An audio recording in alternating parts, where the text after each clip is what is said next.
Rien ne peut nous rattacher, ce squelette, à un quelconque descendant d'aujourd'hui. Quasiment tous les régiments français ont combattu à Verdun, qu'il n'y a pas une famille française qui n'a pas été endeuillée, et qu'il faut y ajouter toutes les troupes d'Afrique et qui ont combattu aux côtés des soldats continentaux.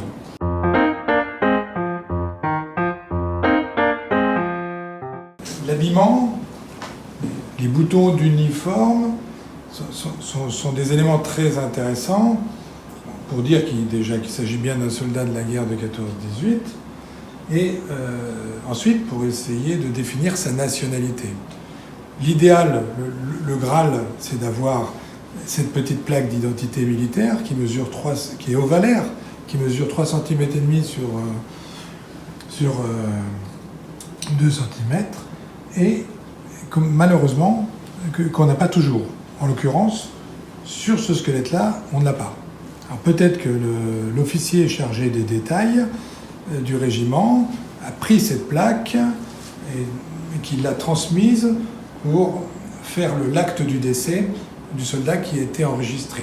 Ce qui ensuite, malheureusement, va nous priver, nous, de pouvoir réussir à faire l'identité de ce squelette.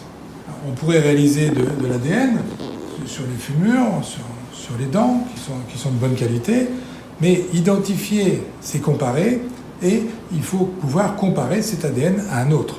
Or, rien ne peut nous rattacher, ce squelette, à un quelconque descendant d'aujourd'hui, sachant que quasiment tous les régiments français ont combattu à Verdun, qu'il n'y a pas une famille française qui n'a pas été endeuillée, et qu'il faut y ajouter toutes les troupes d'Afrique et qui ont combattu aux côtés des soldats continentaux.